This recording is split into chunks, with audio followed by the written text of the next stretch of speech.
Hello and welcome to the 44 Minutes of Heaven we call the D1Baseball Podcast. I am your host, Michael Patrick Rooney. Tonight's episode brought to us by our good friends at S2 Cognition. S2 Cognition delivers a revolutionary approach to helping athletes understand how in-game decisions impact their performance from youth levels all the way to the pros.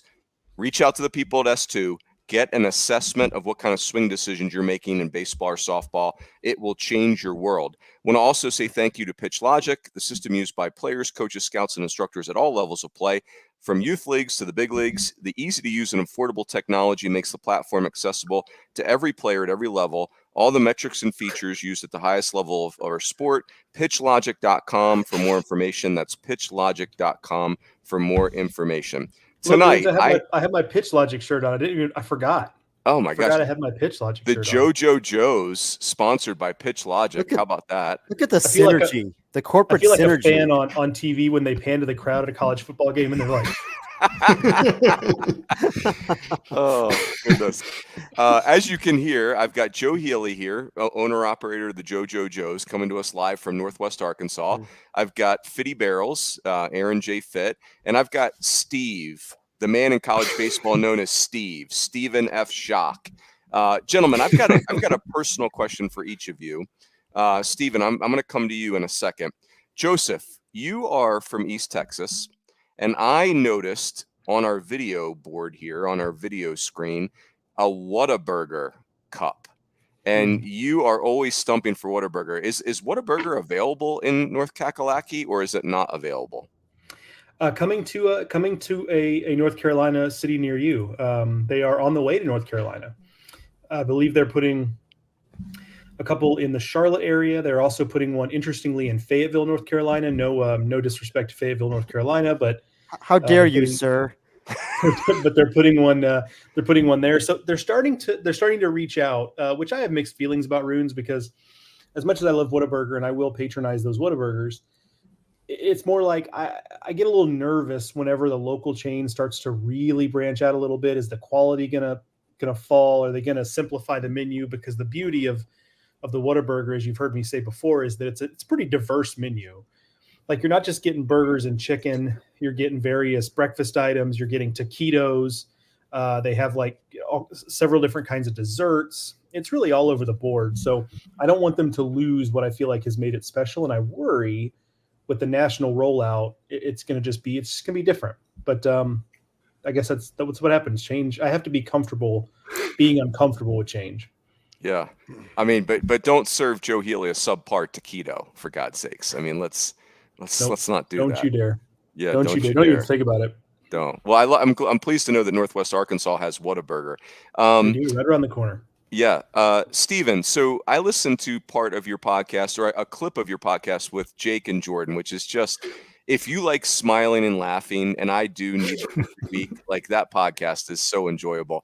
So you guys were on a topic on this pod this week, Stephen, where you brought up that why are we even doing a Pitcher of the Week award in the ACC when we know every week it's going to be Chase Burns? So should we entertain an award for the non-Chase Burns of the world? And Jake Mintz, the great Jake Mintz, chimed in at the point and basically said, you're built different, Steve, ... than Chase Burns. Like, he kind of called you out, but he was showing respect to Chase Burns. So you didn't really get a chance to comment, Steve. And I just want to know if you wanted to address that publicly. Yeah, I just want to comment. Of course, that is attributed to Jake's very keen baseball eye. He's been following the game for a long time. It's really hard. Like, if you go back and watch highlights of me pitching and you watch Chase Burns now, it's like, which video is which? You can tell because, like, lower quality videos, because I played back in the day, but right. That's the only tell, really, other than the fact, the 15 mile an hour on difference on the fastball is a little bit of a tell, but you really got to look for those differences. But the kid is just absolutely insane. Like, Aaron, I think you tweeted his 98th pitch was like 101 miles an hour, which that's ridiculous. Anytime you're in the upper 90s and the velo is higher than the pitch number you just threw, that's insane. I wanted Ben Joyce to throw a complete game. I wanted to see him throw 105 on pitch 105. Like, I'm a big fan of that stuff. That'd be amazing. Yeah, me and Chase Burns, there's a few differences in our deliveries, but I think mental approach, we're pretty similar in a sense that it was just go out and have a good time on the mound, and if you do well while you do it, great. That's what we're working for. But he seems very process oriented too, where it's like, look, I did my prep work. We're going to go out there and now it's just the showtime. Like, this is the fun. And he puts on a show. He does indeed. Yeah, that was outstanding. Another great anecdote, or anecdote. Let's go with that from the week of my life is one of my favorite parts of D1 Baseball is our WhatsApp chat. And today, Stephen, we compared Thatcher Hurd's breaking ball to Aaron Fitt's 5-iron. And Fitty, you haven't had a chance to publicly comment on that. Would you care to address the national media on that comp? Yeah, I thought it was an excellent comp, by the way. It's not because of the trajectory of the pitch or the shape of the ball flight. It's because when you pure it, as you put it, Runes, when Chase Burns. Thatcher Hurd. When Thatcher Hurd pures that breaking ball, I mean it's special, and that's like my 5-iron. It's just that it's once every 4 pitches, once every 4 or 5 irons. In my case, the other ones, it's just hard to command. It's hard to control that pitch, that big breaking ball. That's why like you said in our chat, it's you like to see a lot of you prefer more slider guys in college because it's just an easier pitch to command than the big high spin 3,200 RPM curveball. I mean, when he's got it going, it's special, boy, but it's not easy to really command that pitch. And I thought that was a great point that you made. And I thought that my comparison to my 5-iron was pretty perfect. So Fitty, when your caddy puts down the 5-iron and you want to shake to a more comfortable club, what are we shaking to? What is your slider? We could just grip down a little hybrid or something, a little get me over hybrid. That's kind of the safe play there. Oh, I love that. Oh gosh. By the way, you've played golf with a caddy, I'm sure many times, Fitzy. Even for an amateur like me, that there is nothing better because I stink at golf, and so you're scared to play terrible golf with a caddy. It's the best. It's like they're gonna shave 8 to 10 strokes off of my heinous game just by not allowing you to be an idiot. It's amazing. It's a lot of fun. You go to Bandon or Pinehurst or Streamsong. I mean, the caddies are just top notch. It's a lot of fun. Yeah, awesome. Boys, this has already been fun. Let's play the feud. Let's get to this thing. Let's go. Let's go. We're going to Joe, if you don't mind monitoring the comments and working them in like you always do beautifully, like you're building an Afghan over there. We're going to each pick 3 series. We are going to have the Kendall Rogers rule in effect, and that, Stephen, is you can name no more than 3 players per series.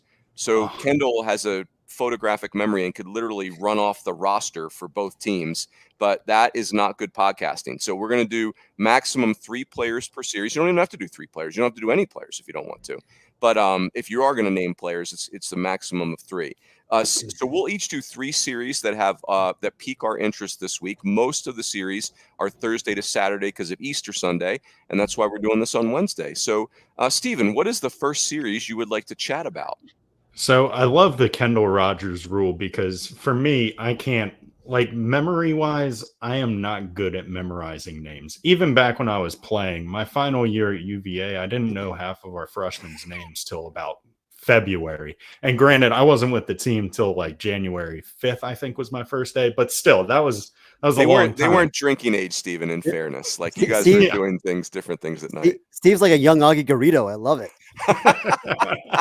Yes. So it's tough. And I have notes, but I don't want to read off the notes. That's no fun. Any presentation I gave, I immediately threw the notes away because it's more fun to live life that way. But the first series I'm excited for has to be Virginia and going to Duke. I'm excited for this for a number of reasons. I love Duke's field. I am so glad that they're back and playing at Duke's home field because it's such a good ballpark. I did play there when I was 14 years old and I slipped and fell in the dugout. So hopefully that won't happen again, but I don't see myself in cleats in the Duke dugout. So we should be good there. But I'm excited for this series a number of reasons. First of all, started off my day on the ACC Etc. pod talking about different walk-up songs. And we went through Duke's, and their set list is phenomenal. Like there are probably like one or two guys I look at and I'm like, that's not a great pick. But only one or two guys on a roster of like, what is it, like 1 million now in college baseball, however many it is. You're getting essentially 3 hours worth of songs from these set lists. But Duke, they have so much promise. I know Fran O'Shell walks out to Sweet Escape by Gwen Stefani. I really want to hear that. And I really want to see that happen because that feels like a perfect walkout song. Okay, we got one name down. So okay. But Kendall would not have counted that, by the way, Stephen. He wouldn't have counted that because he would have said we're talking about music. He would have gone. Okay. Yeah. So you're fine. This is where I get lost. This is why I'm glad I'm on here when he's not on here, because he seems like he's got the whole D1 constitution of rules. And if you guys know me, you know rules aren't necessarily my cup of tea or my best thing to follow. But back to Duke and Virginia. I'm really excited for this too, because, Virginia's pitching staff has been, the main question mark. And I feel like they still are a question mark, but they perform every weekend and they still find a way to get it done. And they have the offense to where they can get away with it. And then Duke, on the other hand, is an absolute monster of a team, but they've kind of skidded the past couple of weekends. Not necessarily that they've played bad baseball, but other teams have gotten the best of them. And they had a really impressive midweek win this week against Campbell, where I think they ended up run-ruling them, I want to say, or they got close. So I'm really excited to see how this matchup ends up going. Boys, I think our picks were already due for the weekly picks brought to us by the way, how do you say the seed company's name? Is it Chinook? Chinook? Chinook. I would think Chinook. Chinook. This is like Chinook. There's two O's though. The two O's. David Seifert level mispronunciation. Chinook. Chinook. Chinook. Okay. Our weekly picks were already due. So, look at you, Stephen. So Fitzy and Joe, do you care to share who you picked? I'll come out with it. I picked Duke in this series. You got the jalapeno ranch right here. I'm picking the jalapeno ranch in this series. Oh, hey now. I think I picked Duke because I leaned heavily on home teams. That's been my mistake recently is taking too many road teams. So I think I took Duke because we all know Jack Coombs Field, as Stephen Schoch just is a house of horrors. You slip in the dugout, like all kinds of things happen. So good luck getting out of there with your lives. But so I went Duke for the home field advantage piece of the equation there. Yeah, I think I took Duke also. I thought it was a coin toss, but I just think that Duke has actually played well in series losses last 2 weeks. They let a couple get away. Bielenson obviously took his first couple of losses the last 2 weeks, and the one against NC State was a dramatic collapse, really. And you worry maybe that he's been overused, but I think that they're probably going to continue to give him more rest. And I just think Duke's played well, and they played well against Campbell the other day, and I think they bounced back. So not because they're at home. I don't think that's a terrifying home field advantage. I mean, the crowd's not going to be all over you, Steve. Are they? I mean, the slipperiness, though. The slipperiness is a factor. Now that I think back to it, we were in camo jerseys, so maybe that had something to do with it too. Maybe the field took offense to me trying to hide. I don't know. You never know. Yeah. Gotta love it. We still need somebody. Maybe it's you, Fitzy, and metal spikes in the Charles Schwab press box one of these days. I think it should be loser of the picks. I feel like that is a fair punishment. Like loser of the picks wears a full uniform or something like that. It's not a bad idea. I'm saying this because I'm comfortably not in last place yet. Pat James, if you're listening, and we know you are, what size spikes do you wear? Just saying. That's true. He's struggling. Yeah, that's true. Yeah. Joseph, you want to take us to series number 2, please? Sure, I would love to, Runes. Thank you for the opportunity. Brad Baker on YouTube has commented a few times. He mentioned South Carolina, Alabama. I think we'll probably get to that before the episode is over. We'll talk about that eventually. But he also mentions LSU and Arkansas. So let's go ahead and talk about that one. First of all, he says, I have to assume LSU versus Arkansas is a top matchup this week in the eyes of D1Baseball. I've been very disappointed in my Tigers, but all can be forgiven with a series win. And yeah, gosh, I'd say so, right? I mean, this is the toughest task in the SEC to go on the road and beat this Arkansas team with the way they're pitching, right? I mean, sure, Hagen Smith is the headliner. That's one name. But the rest of the rotation has been great. They've found some guys in the bullpen. Will McIntyre is doing his best Kopp's impression. Now that doesn't count. Kevin Kopp's is a former player. It count.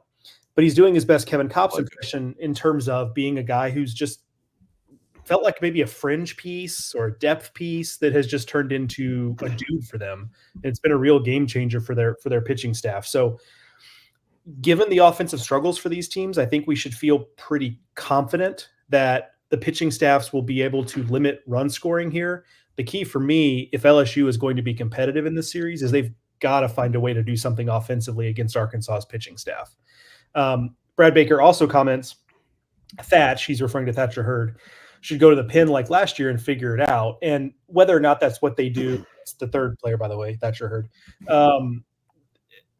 Whether or not that's what they do long term, that does seem to be what they're doing this weekend.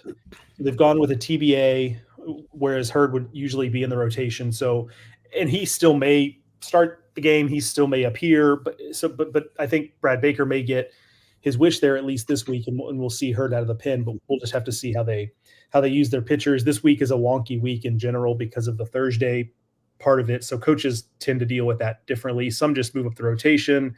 Some do like a staff day on Thursday, what have you. But going to be an electric atmosphere. I'm looking forward to it. That's where I'm at as we speak. I'm in Northwest Arkansas. Looking forward to the series. Should be a lot of fun.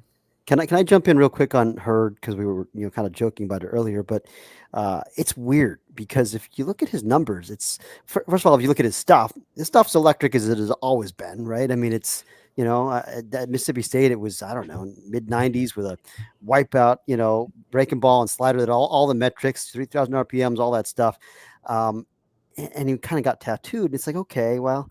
I mean, is it strike throwing? And you look at the strikeout to walk, and it's not bad. It's not strike throwing. I mean, it's like 31-12 or something, strikeout to walk. I mean, he's, the stuff is great, and he's throwing strikes. It's like, how is this guy not getting more outs more consistently? And I think, Joe, you made the point in our internal chat that, it seems like it's just kind of like the victim of one blow-up inning or two blow-up innings. I think it might have been at Mississippi State, but it's, the rest of his innings are great, but it's just like you got to avoid the big inning, and that's kind of the key for him, I think. Love it. Fitzy, Joe, by the way, something not lost on me is you said that Brad Baker is on YouTube. Like, you're actually, I didn't even know those little logos were there in the comments section. I mean, that is next level alertness right there. Like, is it? I'm seeing the field well right now, Runes. What can I say? I'm seeing the whole field. Fitzy, Joe's the guy in our dugout picking every one of your pitches. He like if you even grimace the wrong way, he's got you. So I'm just saying, you better be triple gripping in the glove. I got you pegged, pal. That's right. It's your turn, Fitzy, but don't show your cards because Joe's watching. Oh boy! So Rich Deek has a good question in the chat. I was going to go first pitch changeup, but I'm just going to go first pitch fastball. We got Wake Forest, North Carolina. Rich Deek. He teed me up. I got to be ready to swing. How do you feel about Wake Forest UNC? He asks. Wake has Kurtz and Houston back, and it sounds like Cole Rowland. I was actually just texting with Bill Salento over at Wake Forest today. It does sound like Cole Rowland's coming back soon. Kurtz, I think DH the other day, but it sounds like he's close to being back to also playing first base. It was interesting. We did player rankings this week, and we weren't quite sure, what to do with Kurtz because he didn't have a great start to the year before he got hurt, and now he's coming off an injury. And it's like he's got such a track record, right? And a 2-year track record of just unmatched excellence almost. I mean, it's just really like superb control of the strike zone with a combination of power and everything else, and the defense at first base. And so we kept them at number 2, even though the numbers, if you look at it, compared to all the other numbers around him, it's like, whoa, like those leap off the page, not in a great way. But you know what? He's still controlling the strike zone, 24 walks, 12 strikeouts. I think maybe he's got to be a little bit more aggressive in the strike zone. I mean, it's hard because their teams are careful not to let him beat them. But I'm confident that Nick Kurtz is going to make a run. And I think him and Merrick Houston being back makes a huge difference for this team, and again, Billy Salento was saying today, it's like Houston does so many little things that make them better. And, Seaver King did a great job filling in defensively at short. He can really play that position. Like I've seen enough. He can play shortstop in pro ball and, maybe get to the big leagues that as a shortstop because he's super athletic. The arm plays, the range. I mean, it's really special there. But I mean, if you got the luxury putting him in center field because you've got Merrick Houston, as kind of the slow heartbeat, calming influence in the infield, I think that's a pretty winning combination also. So that's two players. That's Kurtz and Houston. I got to give you a Tar Heel, guys. And for me, I think it's going to be, boy, I go to a lot of directions Brian here. Roberts. Brian Roberts. Brian. No, I'm not going to give you a Mike Jeff Roberts Lebo. impression. No, I'm gonna give you Folger Boaz because Friday starter is a true freshman. Their pitching staff's so exciting. I won't name the other freshmen in the weekend rotation because I'm at my limit of names. But Folger Boaz is a true lefty. I was so impressed against Georgia Tech last week. He kind of, he was making good pitches early, and Tech had a great approach against him. Like the fastball, so it's a good fastball, 94 or whatever, and he's putting it on the black, and they're just knocking it into that oppo gap. And so he says, okay, I'm gonna adjust here. I'm gonna throw this changeup just off the plate and get them to chase it, and it worked really well. He was more fastball slider in the fall. The slider was really a wipeout pitch, but he's developed that changeup into a real weapon now. This guy's a dude. I mean, it's as a true freshman lefty. I mean, it's super physical. It's mature. It's competitive. It's 3 real pitches. He's going to be a big, big star in college baseball. And the fact that he's already starting on a Friday night tells you something as a freshman. But they're counting on him, and I think he's fun to watch. Let's put it that way. So anyway, great series. I don't know. I don't even know what I picked, but it's a great series. Runes, if I may interject with a handful of things here. Thank you for the go ahead there. Runes gave me the wave me home on that one. You're in. A handful of things. One, first of all, Aaron, I caught I've seen enough. Is that your Dave Wasserman impression? Is that what you're doing there? That's well played. Yes. That's a reference for about 6 people. And then also, I would like to ask Rich Deek, if you're still watching on Twitter, is it because your name is Richard or are you wealthy? I'm curious as which one that is. I think as a society, we should be more comfortable talking about money. Yeah. Now, I'm not saying be egotistical about it, but we should just be more comfortable talking about finances.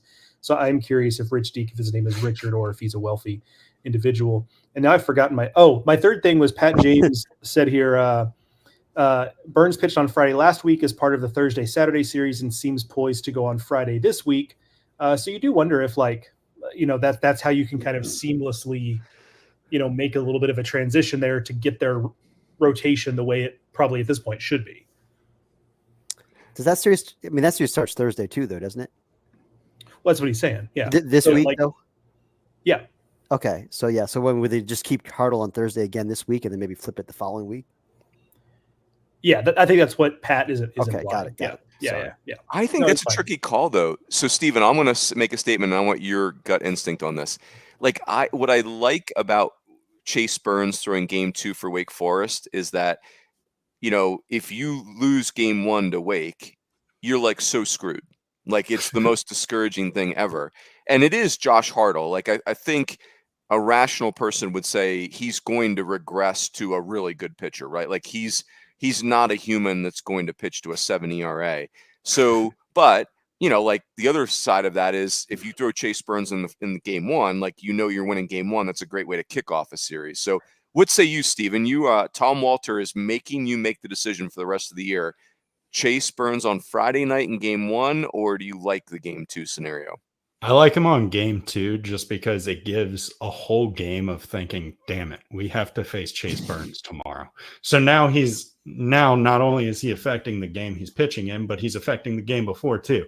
And that's mostly a joke, but I like that setup because in my experience, it's an easier way to take a lot of ball games. Like when I was at Virginia, when we were 4-12 in conference or something like that, and we were really bad. Our wins were coming because Mike Vassell started games on Sunday when he had every capability to be a Friday night starter. We just had Andrew Abbott there, and Abbott would turn in. I felt so bad for the kid. He would throw 6 innings every game and only give up 2 runs. This crappy bullpen would blow it, right? Oh, man. No. The game would end with 2 runs. It was very boring baseball games because the other team's pitchers would always shove because it was their Friday guy. And that's just kind of the way it went. And especially when you're playing teams who are from warmer climates early in the season, that's when you're going to see a lot of that gap between, hitters and stuff like that. So I really prefer having the one where it feels like it's a guaranteed win. I was thinking about this a lot with Arkansas and Hagen Smith going against not Luke Holman, which, there's a lot of reasons for that. A lot of, it would be shorter rest and a lot of change, but it's also a good bet because LSU they've had those struggles on the weekends where the Sunday game, it kind of gets away from them. And so having that kind of anchor and that certainty that, hey, this weekend we have a really good chance on this day as well. I like having that in the back of my mind as a player. And I think the other thing is if you've got a real horse on a Saturday, but maybe you're shaky in the other 2 days, and I'm not saying Hartle's shaky, but he has been so far. But like if there's a risk of getting a short outing on Friday, then you're going to have to use your bullpen heavily, but at least you can lean on a dude on Saturday to help keep your bullpen fresher so that you can bring him back on Sunday. I think rather than having to go back-to-back days, leaning heavily in your bullpen, I do like, and we've seen that many times over the years from teams, especially that Maryland used to do that in the ACC when they had one guy that they would just run out there on Saturdays. I love it. Lose Friday, it's fine. It's fine. Back. Just walk away with a couple of wins and find a way to fight. Saturday's the leverage game. I'm with you.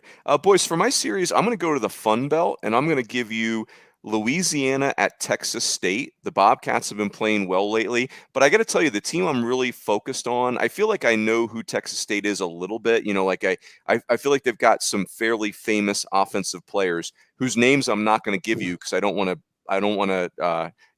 lose my allotment here, Stephen. I'm going to focus on the Ragin' Cajuns because for me personally, they're less famous. I'll tell you why.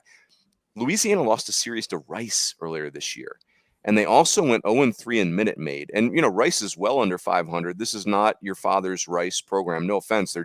I know they're trying to build it back. It hasn't happened yet.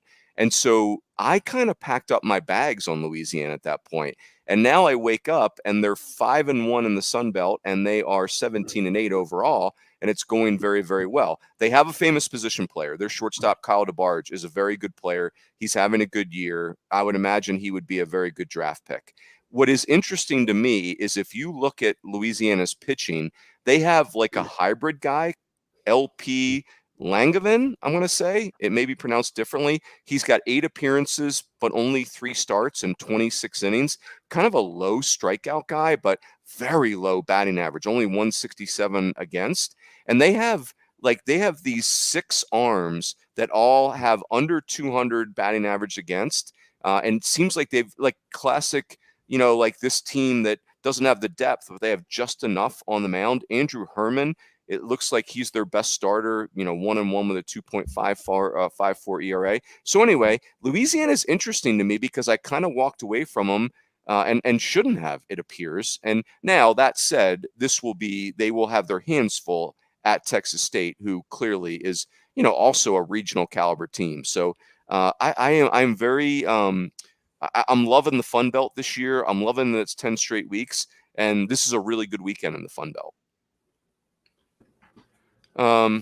Stephen, you were our leadoff hitter. Lead us off again, please. Yeah, so I really like that pick because Fun Belt baseball really is Fun Belt baseball when you aren't a pitcher, because it is a hitter-friendly conference. And Texas State, not a fun place to play. Their fans are loud. They are on you. It's a really good environment out there. So great pick there. And Louisiana, they're a team where their home field advantage really weighs in. Some of the chirps that are burned into my brain are in that bullpen. I remember there was the first inning did not go well on Friday night, and we warmed up a gentleman by the name of Travis Holden, real quick, App State story, and he warmed up for 7 innings, and the fans around the bullpen in the 3rd and 4th were very mean to Travis. In the 7th and 8th were so kind. They were like, "We feel bad for you, man. Like, we might report you for hazing. We are so sorry." It was just a very funny environment, but great place to play. The next series I'm excited for is Clemson at Miami, which Miami is another phenomenal place to play. Their fans brought a ton of energy when they swept us under the rug at UMBC. And so I expect that with Clemson coming to town, 22-2 Clemson, it's going to be an absolute madhouse at Alex Rodriguez Stadium, which, didn't go there, but whatever.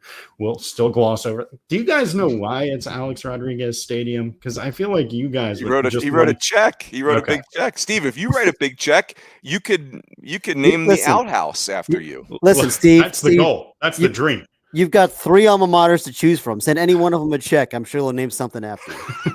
Yeah, but I'm trying to get to the point where I can be, not even schools I went to, just random places. Like I want a small D2 in Pennsylvania to have the Stephen Schoch bathroom. I'll make that happen. I'll find a way. Slippery rock. Steve aspires to be Kurt Reed. This is amazing. Yeah, my goals are not lofty. They are goals though, and that's what's important. But with Clemson and Miami, it's going to be just a really fun series. I feel like Alden Mathis has not gotten much love as a Clemson Tiger just because all of his teammates are superstars, and he's been kind of quiet about it. But he's quietly hitting 354 with, 5 home runs and 4 doubles. Like, this kid's a real deal. And he's one of the guys where, like, you think of Clemson baseball, he's probably like, for me at least, like 5th or 6th guy that comes to mind because of how like popular and how talented their group is. Now, I know they haven't had the season they've expected out of some people who I will not burn a name here, but I will give you a good idea of who it might be. Someone who is focusing on baseball and not football, whoever that might be. He did not get off to the start he wanted. He's one of the best players on the team, in my opinion. And, he's at 219. There's 7 other guys in front of him. Like, sign me up for that offense. That is something I'm very excited about. I'll say it. Will Taylor was who I was talking about, in case you guys couldn't piece that one together. And then on Miami's side of things, I am very excited to watch Gage Zeal. He is a big league pitcher. It's just today on ACC, etc. Darren enlightened me that he walks out to ain't nothing but a G thing because Gage, which I rock with that as a starting pitcher. That's a very good, a starting pitcher throwing 95 to 97. Like, yeah, sign me up for that. Love it. Steven, you really are channeling your inner Kendall today. Like, Kendall's always mocking us, saying that we're playing checkers and he's playing 4D chess, blah, blah, blah. And you actually just played 4D chess on us right there. You described the player in a way that there's no way we could whiff on Will Taylor without burning one of your names. Like, you just out-Kendalled Kendall right there. But then he pulled a Kendall and said the name anyway. It's the Uno reverse card. Total disregard for the rules. I just wanted to prove that I had the suave and moxie to pull it off. That was really what that was about. Steve reminded me of something I've been meaning to say on this podcast for a few weeks, and Steve's aware of this, but I'm going to enlighten the other 2 of you about a player who plays for Washington named Colton Bauer, who uses his walk-up song is the little jingle from the Home Depot commercials. That's his walk-up music, which is, I mean, just good. I mean, clever. What are why we do you know this? I was watching a Washington game and the commenter commented on it. Or the commentator. Now, so he was what position did you say he was? He's a catcher. Okay. Because of course. Makes sense. The only thing that would be better. Go ahead, Steve. I was going to say, if you do that as a pitcher, that's just psychotic. Like, that's a guy I'm scared to get in the box against because that's long. I see this as an NIL opportunity for Colton Bauer. He should go catch while sitting on a Home Depot bucket. Like, that's just I love it. That'd be so great. There, First, he mentioned, Steve, you mentioned games at Miami. I've always vouched for that atmosphere. Now, I've not been there because we have Walter Villa just camped up there, and I'll always hold that against Walter that I'll never get to go to Marklight Field because he's got that territory on lock. But I mean, I have a J-Ro Keach impression, and I don't get to go to Marklight Field. That just seems kind of, I don't. It's your best impression too. It's your best impression. Thank you. Yeah. Now batting for the Hurricanes. Just go fully dressed as him, like buy in. No one will know it's you. Then, undercover. Yeah. That's fair. Yeah, the Bobby Valentine thing. But they have, first of all, they have the Marklight shakes going for them. I mean, but then also they do that. They have that thing they do like in the 5th inning where they do the claps over their heads to that song. It's like den den den den den den. Don't stop the rock. Yeah, by Freestyle. Yeah, that song's that Are the kids still saying things slap? Because if they do, that song slaps. They are saying it slaps, and they are still saying freestyle slaps when they hear it. I feel like it doesn't really just randomly occur anymore. You got to be at the right place, right time. Right, which is Mark Lightfield. According to Ensign B Drill in the comments, that jingle, the Home Depot jingle, slaps. So I guess people are still saying it. Yes. Joe, you slap, and could you take us to your next series, please? Thank you, Runes. That's the nicest thing anybody's ever said to me. Oh, except for when Steve told me the other week that he would drop everything if I came to town, much like how South Carolina canceled its game last Friday because I was coming to town. Yeah, I'm going to go with Texas at Kansas State in the Big 12. I'm kind of fascinated by Texas. I think we're past the point now where we're just kind of like, they'll be fine, they'll figure it out. I think we're past that now at this point, and we just kind of have to figure out what's next and what can be salvaged here. And this is not new for Texas. It feels like the Longhorns every year, even the year they were ranked preseason number 1, they reach a point of the season where we start to ask questions of them, and it can kind of go one of two ways. One is that, as happens often, they figure it out, they get it together, they end up in Omaha or darn near close. The other one is like in 2019, they just bottomed out. They finished last in the Big 12. And I don't think, especially in this bigger version of the Big 12, they're not going to finish last. But is this a team that could miss a regional? Like, based on what we've seen, I think that's in play. I wouldn't bet on it, but that's certainly in play. But also, this program has made a habit of making runs late in the season to kind of get back into position. And then Kansas State's kind of been the opposite, where I think as a media entity, one of the hardest things to do is have a team that's ranked in the preseason that falls out quickly, as Kansas State did, and then readjust that, oh, hey, here they come again. And that's kind of what Kansas State has done. I mean, they're in really good position now. They're playing well in conference play. They're getting stronger as the season goes on. Tyson Neighbors, there's player number 1, is on the way back. If he's back and healthy, I think that's a game changer. I would probably take him above the healthy version of Tyson Neighbors, above any other closer in the country. I think that's the way I feel about that. They've also gotten really good stuff from Brady Day. I mean, talk about a guy who kind of bet on himself, got drafted, and not to brag, but I was there the day in the Cape Cod League when he got drafted. I watched him take the phone call. Boom. So there's that. Scoop. But but I wanted to be respectful and let him have that moment, privately. But just that's a risky thing, because it's not like he was a 20th round draft pick. He's drafted high enough to where he probably had a pretty enticing opportunity. He comes back and has had a really nice year. And I'll use a third Kansas State player, and that's Jackson Wentworth. Yes, quietly one of the most dominant relievers in the country right now. He's also he's doing a Tyson Neighbors impression, in that his stuff is not quite as dynamic, but his stuff is very good.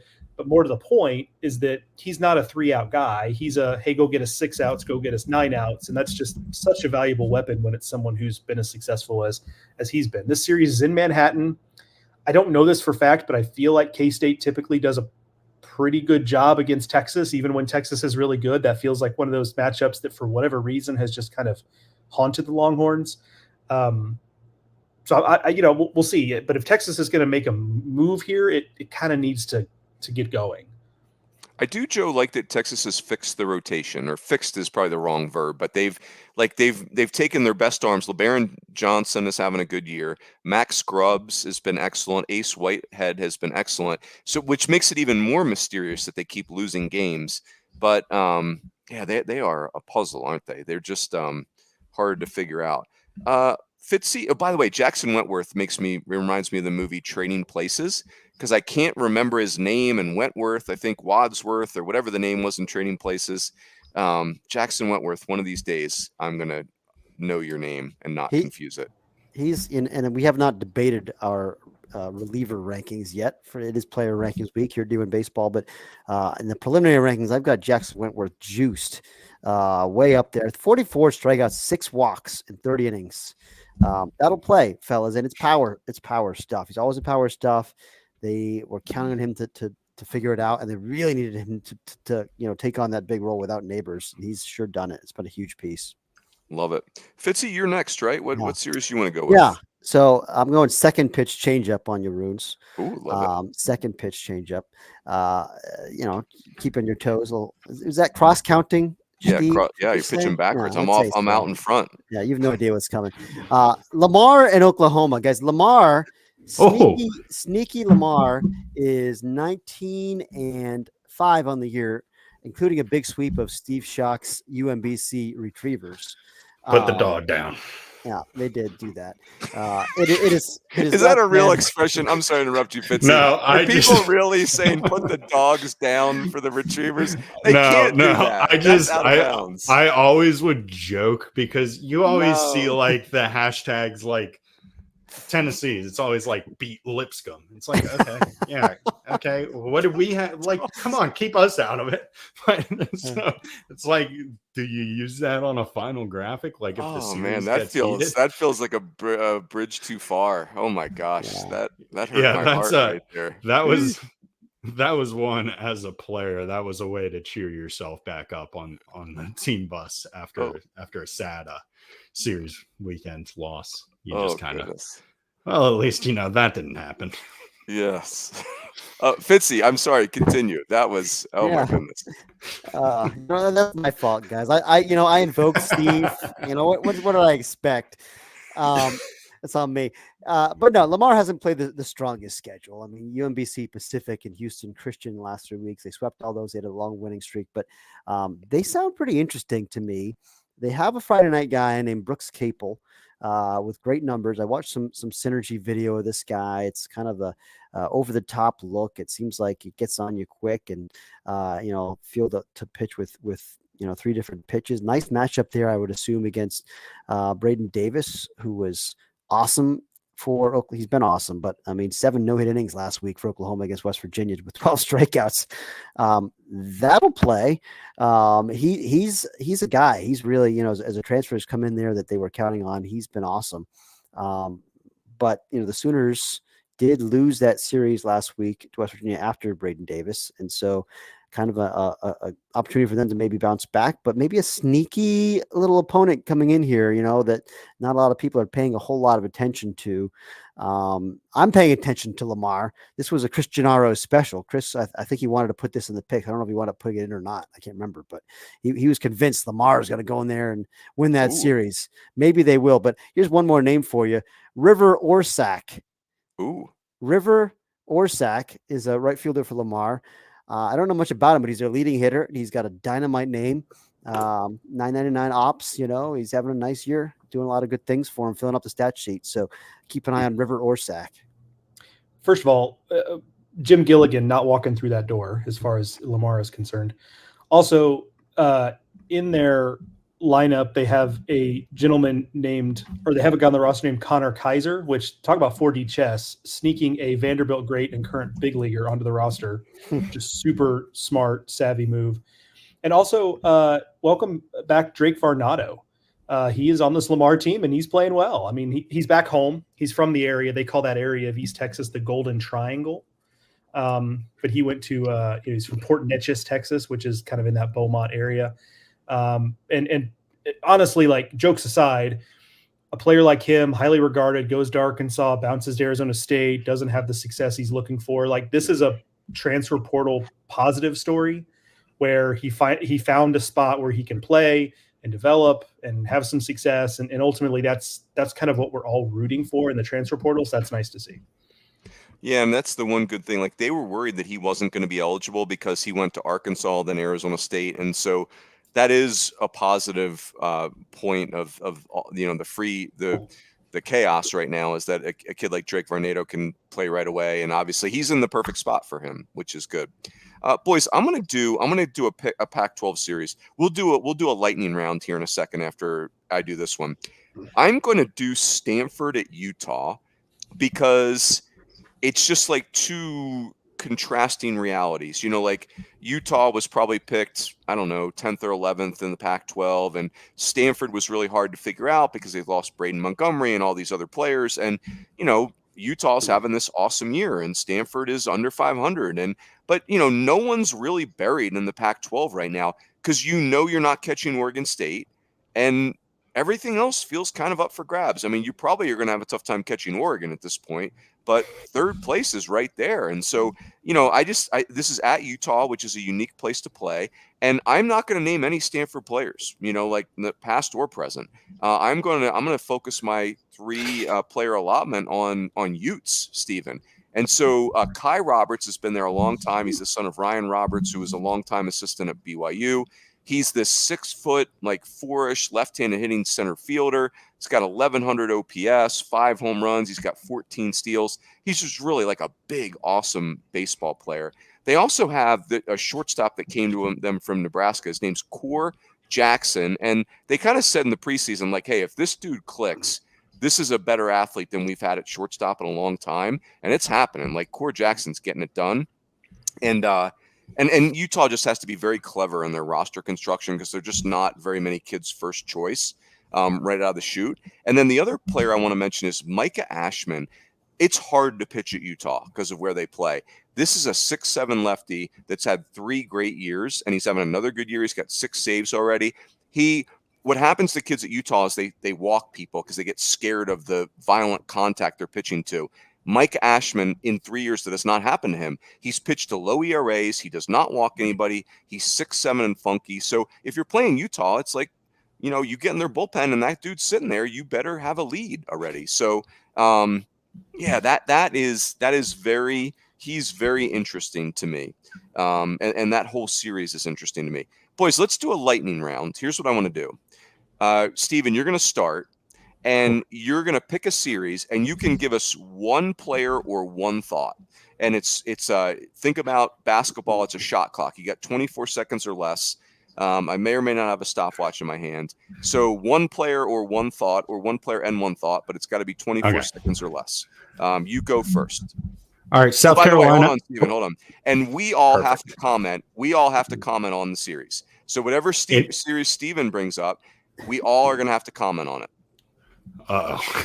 The pressure is getting to me. This doesn't count. Can I get a 3, 2, 1 so I know when to start talking fast? Because that's we want to take a timeout. We're going to reach through the screen. We're going to foul Aaron. Sorry, that's one disengagement, right, Stephen. You just use your disengagement. All right, so the series, South Carolina and Alabama. I'm excited for this because TJ McCants has been going off for Alabama, hitting 355 with 10 doubles and 11 home runs, and the entire South Carolina lineup is going to hit home runs all weekend long because that's what they did all week long. So I'm excited. Joe. 13 seconds. Well done. It's well done. Yeah. Thought on South Carolina after seeing him last weekend. Eli Jones, great on Friday. I think he's a legit Friday guy, even if he doesn't have typical Friday SEC stuff. And then freshman Tyler Pitzer was awesome on Sunday last weekend. Did South Carolina find something, or is that a Vanderbilt offense that had a bad weekend? The answer is probably somewhere in the middle, but I'm excited to see what they do again this weekend. Fitzy. You go, Runes. I'm on the stopwatch duty. I'm distracted. Yeah, multitasking. I'm going to go Ben Hess because I think he can be like a real awesome dude on Friday nights, and he kind of hasn't been that yet in the SEC starts. And so, Alabama's in a good place, and he hasn't really found his groove yet. So, Ben Hess, we're waiting on you, buddy. Yeah, I think we're also waiting on Aiden Moza. I looked at the numbers, and it's like a double-digit ERA, and I can't figure out how the heck that's happened. Like, I don't know. I don't get it. There's too much talent there. He was one of the key guys that we were expecting to be a pillar for Alabama. He needs to figure it out. They need him to figure it out, and we'll see how long that takes. Joe, is he healthy right now? I mean, do you know anything about this? What's going on there? Yeah, I mean, they moved him to the bullpen to try to get him straightened out. Now, of course, they're short on starting options, so that's not great. I think it's just been one of those things. It just hasn't quite found it yet. Love it. That was a good play, by the way, Fitzy. You, to preserve shot clock, you passed to Joe, which technically means you're off the clock and he's on. I mean, that was well done. Thank you. Yeah, that's next level, right? Tip drill for you. Yes. Yeah. Joseph, you go next, right? What's our next series? So I'll use my shot clock time to clean up some comments, and then I will pass the series to you guys. All right. What a guy. All right. So here we go. We have, first of all, Rich Deek. His name is Richard. It's not that he's wealthy, although he might be. I don't know his business. Jamie Roberts, welcome me to Arkansas. Thank you, Jamie. I'm happy to be here. Looking forward to seeing the series. Moonshine says, what's up, Mr. Healy? Hello, Moonshine. He's a regular on my Weekend Waypoints videos. David Erickson says GBR, which means Go Big Red. David, we almost ranked the Huskers this week, so stay tuned for that. Michael Roby says Kling is better than Derek Carr, which I don't understand what that means. Derek Carr plays for the Saints, though, so maybe that's related there. And then finally, Jaywalk says, will UGA get ranked? If you win the series against Tennessee this weekend, probably. If they don't, then no. That's where I'm going to leave that. And then I will pass to you guys, Louisville at Florida State. And so you want us to go first, Joe? Yeah, or I can just go quickly and say, look, I mean, yeah, I'm giving you a fresh shot clock, Joe, on UL. Wow, thank you. Okay. Yes, that was. We got the rebound after the miss, so that's right. It was a kicking violation. Do the shot clock. Okay, fair enough. I just wanted to clean up. We'd had some good commenters in there, so I want to acknowledge them and encourage them to come back in future weeks because I enjoy that aspect of it. Yes. And give us more comments like Kling is greater than Derek Carr, because I don't know what that means, but I love it. David Klingler, former Heisman Trophy winner. Oh, yeah. Shout out to the University of Houston. Go Cougs. Good pull. You're out of time. My turn. No, I'm just kidding. Yes. Louisville and Florida State, both teams have pitching problems. Florida State famously last weekend, Aaron can tell you all about it, have pitching problems. But I get the sense, especially with this being in Tallahassee, this is the worst time for Louisville to catch FSU because it feels unlikely they're going to have a weekend like that 2 weekends in a row, and boy, they can really hit. So I'm intrigued. Yeah. I didn't get to talk about Florida State on the flagship show last week. I laid it out there in the ACC, etc. But a lot of things to like about that team. I mean, the bullpen not being one of them, but Jamie Arnold, guys, is the truth. He's the truth. It's reminded me of seeing Chris Sale, back in the day at Campbell when he was pitching at FGCU. It's that kind of low slot, explosive fastball, really good command of the slider. He is a high pick next year, 93-96, held it for 6 innings. He's a guy. Love it. Steven? That's a good call. I'm a huge Jamie Arnold fan. I want to start off with saying that. And when your pitching is struggling, probably the last thing I would recommend doing is going and throwing baseballs in James Tibbs' general direction. That is one way to not get back on track. So I'm excited to watch James Tibbs hit baseballs because he did it really well last weekend, and I expect him to do it really well this weekend. He's going to be a first rounder, boys. Yeah, you can see him having a lot of helium. He won the Cape League Home Run Derby, so I don't know how much scouts weigh in on that, but pretty big stuff. Good player. Good use of the shot clock, Steven, by the way. I'm going to say Florida State is awesome. Like, you're right. They got the bullpen issues famously, but, man, even Cam Smith has been, he's really come on. I had Louisville a couple weeks ago, and they're like TCU last year where they've got a good freshman class that's trying to help some older players that are not playing well. Zion Rose is leading off for them. Lucas Moore, those are 2 freshman names. I'm not ready to bury Louisville, but this is a very important weekend for them. Boom. All right. And Fitzy. Yeah, we haven't talked about Mississippi State, Florida yet. Really intriguing series here. The Gators just keep finding ways to win these marquee series. Very impressive to me. I know that they have struggled in the midweek, and we're going to continue to hear it from everybody because they're 14-10 or whatever, but they're really good. Mississippi State, though, the gauntlet, first 3 weeks, LSU at A&M at Florida. I thought if they could survive that stretch at 4-5, they'd be in pretty good shape. They're sitting here right now at 3-3.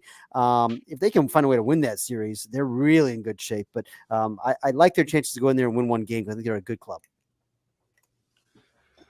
Go ahead, Steven. I like Florida. I just really like the way they play the game. I like the way Kevin O'Sullivan runs the teams, but also Jack Caglione. I'm going to say it. I'm going to take the easy one and just watch him play baseball. Do it. Highly recommend it. He hits fun home runs and throws 97. What more do you want? Love it. Joseph? Yeah, that kid's got a future, I think, Jack Caglione. Yeah, he might be good. He might be. I'd draft him if I was you. If your pro team's listening, I'd draft him. Yeah, exactly. Here's my thing about Mississippi State. Aaron mentioned the gauntlet. What I'm going to urge Mississippi State fans to do is if you lose this series, unless you just get run off the field, do not worry too much about the results this weekend. If you look the part against Florida, you are still fine. This team is better. This team is playing well. You can lose the series here and still feel good about the way things are going. So let's not take this as a bad sign if you just lose the series because Florida is a really good team. Now, we can have a different discussion if you get outscored 30-7 over the weekend, but I don't think that's going to happen, and I think they'll be in just fine shape even with the series loss. Love it. I'll add that Florida's so fun because they hit all these home runs and they don't walk. They will not walk. So they're and they've got Cags, right? So Florida's just a good time. And then Mississippi State's got Dakota Jordan and Hunter Hines. Nolan Stevens is a name top of mind for me, where we were all wondering, how's Mississippi State going to fix these run prevention issues? And you're going to have to like run into a really good arm or player. And Nolan Stevens is a two-way guy that kind of seems like that dude. So this will be a fun one. Way to go with 5 players there, Runes. I fitting in thought our faces. The shot clock was off, so I thought the player limit was, the shot clock was on, player limit off. I don't know. We're making it up as we go.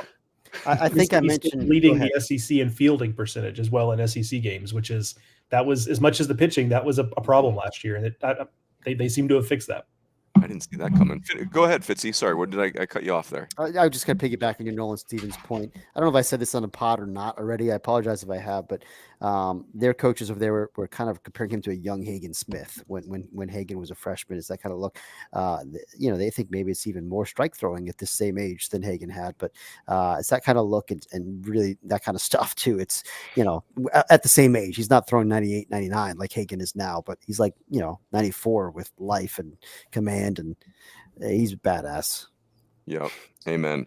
Boys, let's do one more series. I'm going to rattle off the series that were on my menu, and then I'm going to pick one. So Houston at TCU is fascinating this weekend.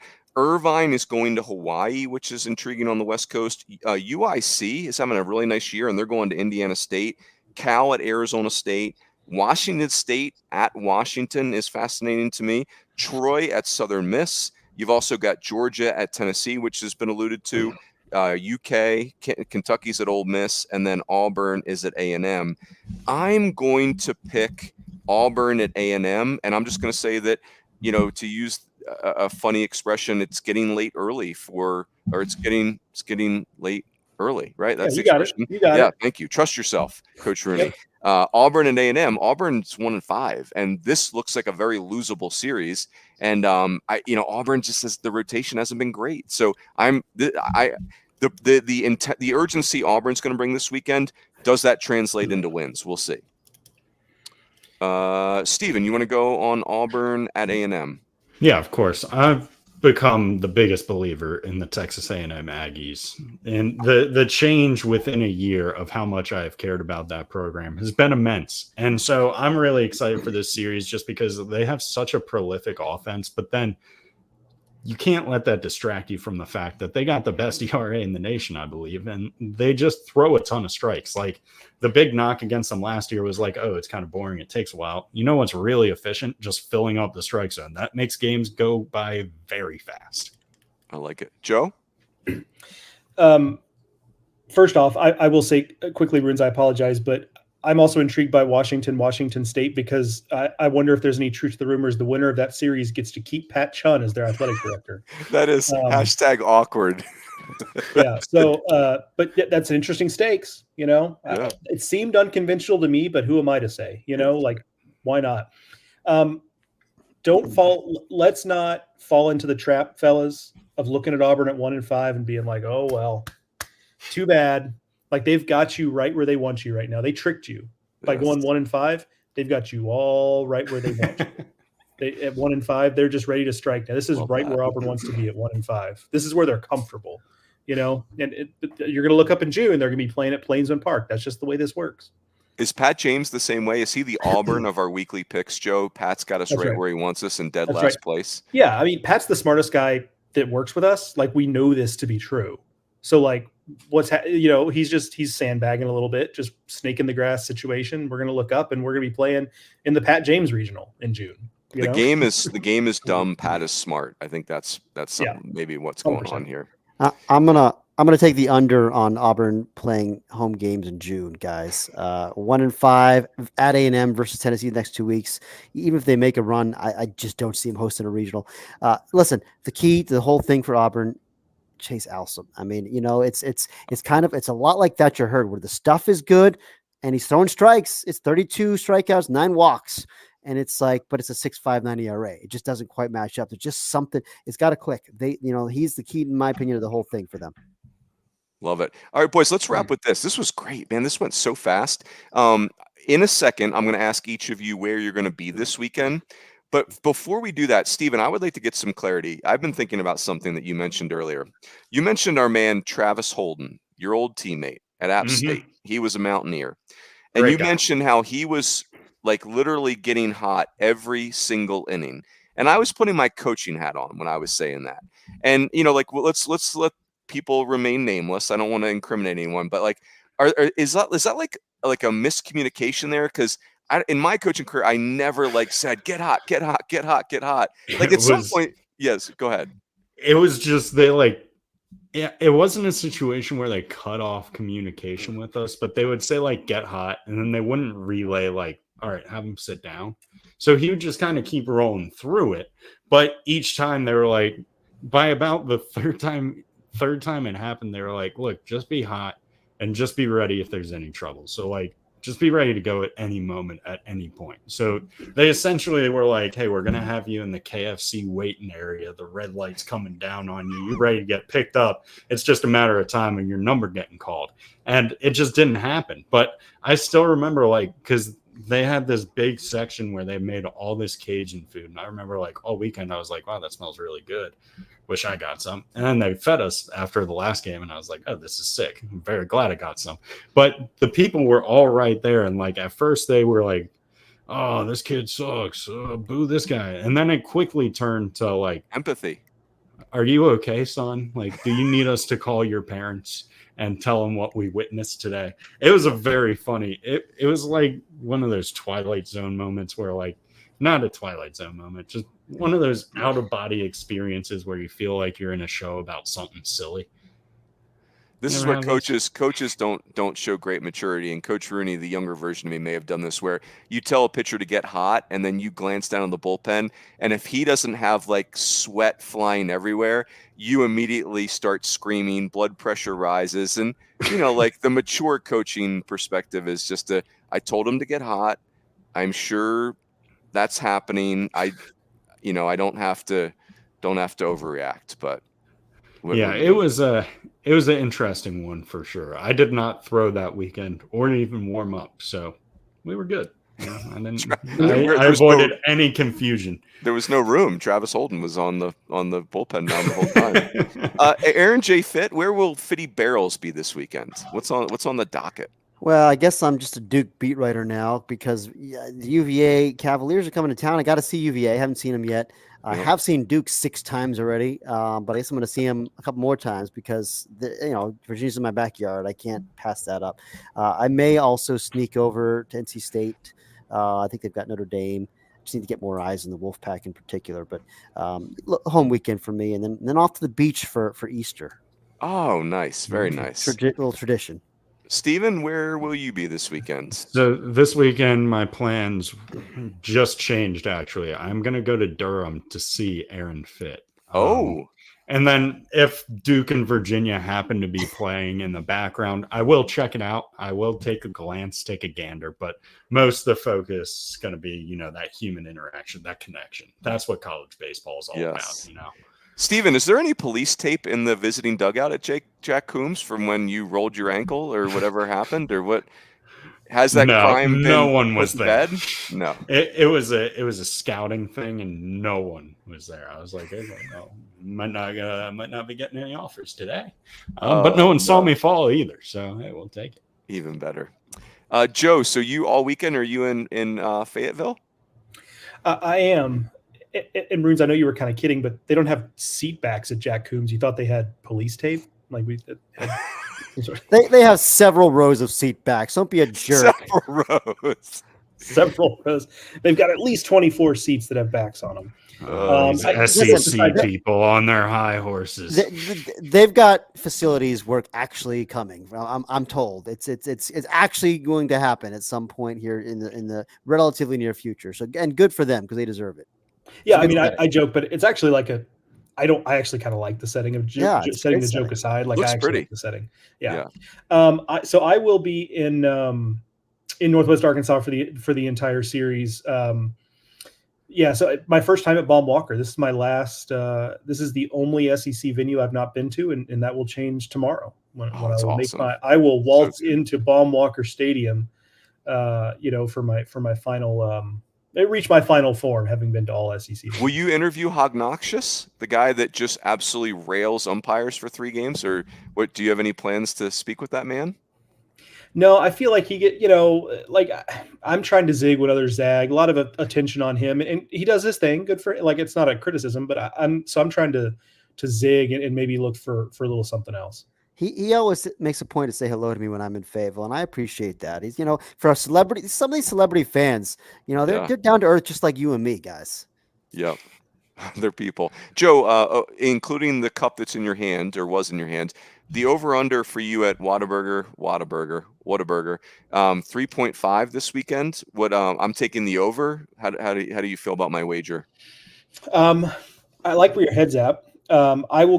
I'll go under, though. I can guarantee I'll be under because, but it's just because, look, one of the perks of doing so much SEC coverage in person is that I am in the Whataburger footprint for the most part, right? So a lot of these places I go to, I can get to a Whataburger. So I'm not nearly as deprived as I once was. So I've done the Whataburger for the weekend. I'm going to set that aside. Got out of the way early. I feel that's the best way to do it. So I'm going to go under their runes, but in spiritually, that the over is cashing, but not in practice. Oh goodness. Well, you can only, how many days in a row can we eat taquitos, for God's sakes? You gotta be careful there. Yeah. Gentlemen, this was very fun, very joyous. What a great way to kick off Easter weekend and Thursday, Friday, Saturday ball games. We learned about Fitty's 5-iron, which gives me great joy. Stephen, you are like the captain of joy. You just, every time you're in our presence, you bring us joy. Thank you for that. Good to see you. Thank you for having me. It's a blast. It's a mutually beneficial symbiotic relationship, I believe is the words. Yes. I don't know what symbiotic means. It sounds smart. Oh, Stephen, mutualism. There we go. There it is. Yeah. Stephen knows what the Believe in yourself. Is. Yeah, he certainly knows what symbiotic means. Stephen, as we wrap, your funky T-shirts, what are the 3 best-selling slogans so far? So top selling, you aren't going to like it. Pitchers are athletes, which, hey, look, let's go. I'm here for it. Weird arm. That's not a shirt. That's a cause. That's really that. Honestly, it's the mission that's really getting the most money or the most sales. Then we have bullpen catchers are people too, because of course you always got to throw love. I feel like there aren't really shirts to be like, hey, I'm a fan of the bullpen catchers, and that's why I'm here. So we got to supply those. And the last one, just a clean, basic. I love college baseball. Just simple, feels right. Interesting. Good. Well, low slot jokers may pick up some momentum. That's a good T-shirt. That's the one I'm eyeballing. I want that one. I want that. Option. I will say the weird arm slot guys rule one is like a close fourth. I feel like that one, as soon as it was seen by every weird arm slot guy that could fall in, it's like, okay, and that's fine. Okay, look, I'm here for you. Love it. Boys, very appreciate this. This was great. Hey, everybody, enjoy your Easter weekend. Enjoy your taquitos if you're within the footprint, as they say. And that is it. We will catch you next time on the D1 Baseball Podcast.